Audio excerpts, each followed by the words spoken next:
Hello and welcome to an entirely different version of the Thriller Zone. I'm your host, David Temple. I thought I would take this time to share a shorter podcast with you to say a couple of things. I've been getting a nice assortment of listener email and mail and wanted to take a moment to share some of that and just take some time to say thank you for writing. I talk about folks writing into our podcast, but I never sit and actually read them, so I thought I would share a few. My first note happens to jump out from my wife, Tammy, who says, fun conversation with Adrian McKinty. He really brought it. And yes, she's very particular when it comes to her coffee and tea. Heather writes in, dropping in to say that Adrian's character development is exceptional and brought more to life through Gerard Doyle's narration. She said, I've learned a lot about Ireland in the 80s and the 90s because of his books, and she's also completely wowed by my DJ voices. I think I was doing Casey Kasem. She said it was a great show. Kevin writes in to say, this was a very enjoyable conversation between me and Adrian. I especially loved his advice to new authors about finishing things. It's one thing I really like. You can start a lot of things, but you gotta finish it. He goes on to say he's a huge fan of his newest book and might be his best yet. Let's see, JD writes about the same show. If you liked Birdman, which we talked about at length, you'll love Bardo, a surrealistic movie from González Iñárritu. I know I'm hacking that, but I did look at the trailer, JD. It looks right up my alley. Commenting on Mark Gottlieb's recent business, Rodney says, I really like this guy. He's so calm and smart. He is chill, isn't he? He has a great way of looking at the overall picture of life and applying it to writing and publishing. Write about things you know and what you can relate to. Shoot for the moon, he says, and if you miss, you'll land in the stars, perhaps? That is cool and fun. And he goes on to say about the reason he likes Mark's father is that he's a great businessman, but Robert also seems like he's more of a humanitarian than just a businessman. And those are the kind of people he likes having in his life because that's even more important than publishing. He goes on to say and wrap up, this was a great interview. Also, Mr. Temple, you put the wind in the sails of your writers. Can't wait for your next show. Thank you so much. TT2679 says of the Marshall Karp interview, if your neighbor was shot and lying in his front yard bleeding, don't describe the house, describe the victim. Love this conversation. Kenny says of CJ Box's appearance, great show, always fun with CJ. I don't know why I was late to the party there, but boy, can he write. David D says that the James Patterson visit, very cool way to kick off the new season 8. And Doris says, enjoy the show, take it easy, and congrats for being cancer-free. Thank you, Doris. I appreciate that. Yeah, I have been talking a little bit more about that lately, and I appreciate you saying that. And this just in this morning, Tim S. writes a very long and extremely gracious and kind email. Here are just a few of the highlights I want to say. He says, I want to say what you do has a huge value to your audience. I'm a huge fan of the Thriller Zone. I listen to every episode, and I've done most of the backlist, despite only finding you about 9 months ago. Well, hello and welcome, Tim. Like a lot of political journalists, which he writes for the Sunday Times, UK. He says, I'm a wannabe thriller writer, and I love listening to the writing tips, but also to get a sense of the authors and what they're about. I love that you let interviews like McKinty run on and on. He said, it felt like sitting in a bar with the pair of you. God. Maybe, could be, possibly. I don't want to single people out, but maybe one of my favorite interviews in a long, long time. It was exactly what I'm looking for in a podcast. Somebody who's just going to show up, shoot the breeze. Yeah, we're going to talk about your book. Yeah, we're going to sell your books, but man, let me just get to know you and your style and your modus operandi. Anyway, Tim goes on to say, there are many, many books I've tried after listening to your podcast. Don't Tell Me How to Die and the Tess Gerritsen Martini Club thrillers most recently. Secondly, you are beyond bloody good. You may not think having a perfect broadcasting voice is anything you can do about it, a stroke of luck, but the vibe you create with your guests, and this is what I love right here, not to toot my horn, but he goes, The vibe you create with your guests is entirely down to you. It's often like listening to two friends talk over a beer or something, and that's what makes a good podcast. Meeting Tammy and hearing about your health battles also has made me feel like I know you a little. He continues writing, sharing about his passion for writing thrillers, which I encouraged him to do, as there is plenty of room at the table for you, Tim. And he closes with, "You've clearly had an amazing career. You're one of the best podcasters in the world. What you've given to the writing world, which you operate in, is incredible. Thank you." Kind of hack that, but you get my point.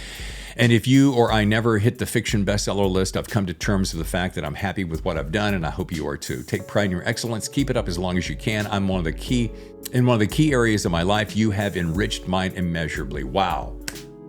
Thank you, Tim. God, what a way to start my Thursday on this impromptu Thriller Zone. So, folks, I don't want to toot my own horn, but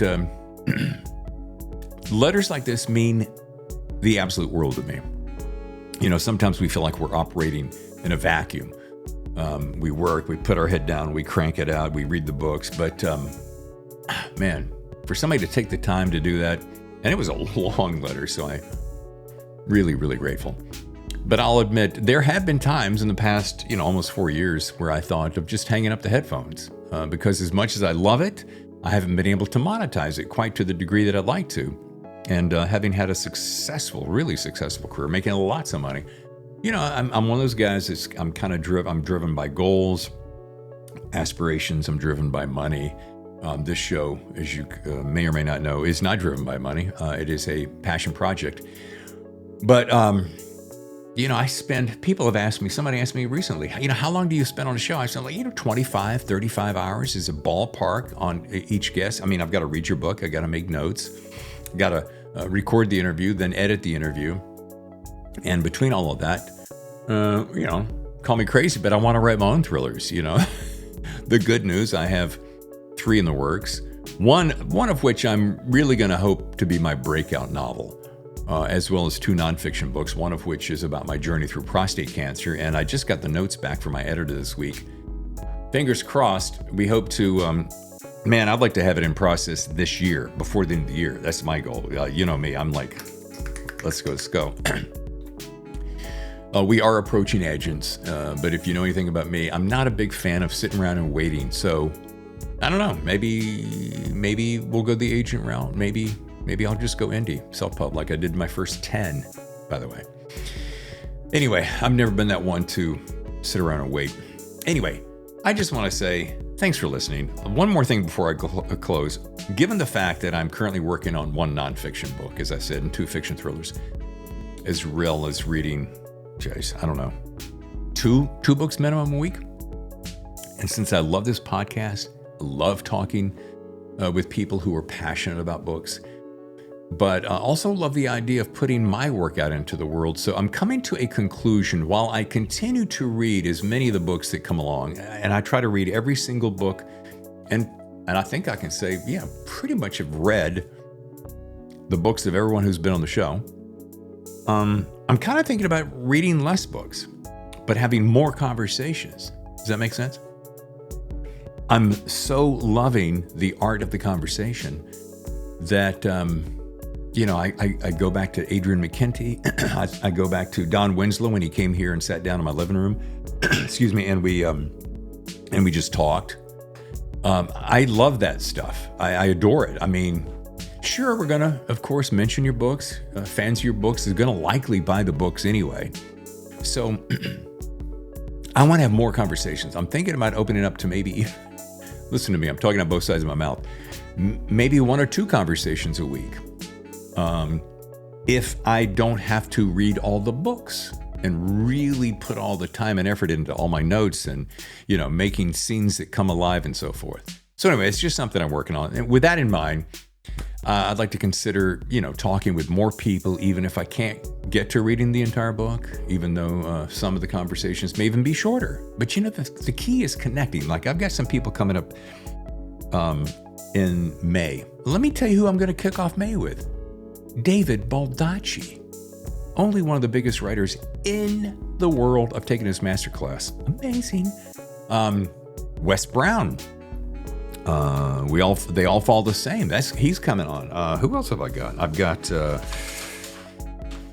Josh Mendoza, who's also a filmmaker. So I'm very excited about talking about the filmmaking process, taking your story, adapting it to film. These are all the things that I really, really, really love. So if I can find this happy medium, I can all but guarantee you how we'll have even more interesting conversations on this podcast. And I want to know, are you in? Do you like that idea? All right. That is it for this impromptu reading of listener mail. I think I'm going to do more of this in the future. If you're wondering how to get in touch with me, here it is on the screen, thethrillerzone@gmail.com.